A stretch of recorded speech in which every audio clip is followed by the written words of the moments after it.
So here we've got the Toyota Yaris key for 2016 model. We're just going to replace the battery. So what we do is push the button on the side there, releases the key, and then with the key we put it in this little slot which is perfectly made, and we turn anti-clockwise. That's the best way to do it. If you turn anti-clockwise with a little bit of force, the case pops open, as you can see. Just need to pull it apart now. Once you've pulled it apart, you may need to use the key to help you like I did.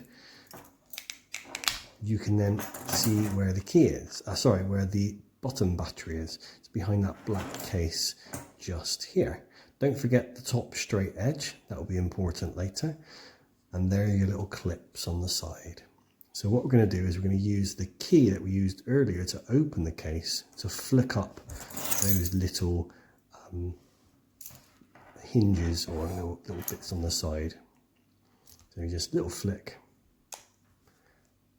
on this one as well, and then what that does is that exposes the battery and you will see what type of battery it is. CR2032 common battery, as you can see, 3 volt. Simply enough, that just pops out.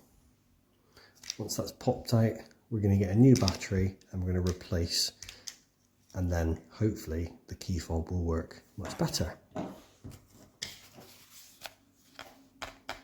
can get these from any kind of DIY shop for maybe £1 or £2. Rip the packet open, use the key again to scratch open a bit of cardboard on the back to get the battery out. Pop it in just as it was when it was original, so the words will be facing you and the kind of the serrated bit, should we say, is facing down, just like so. Put the black case back over. Remember that straight edge is up the top. Click it back in place. And then what we need to do is put the cover back on. And that simply just goes over the top and you just push it at the top and at the bottom. So it just clicks in place. And once that's done, as you can see, it's all nice and flush and back together. We'll put the key back in the slot and then we're completely done. Hope you enjoyed that video. Hope it was some help. If you like it, don't forget to subscribe and we'll see you on the next one.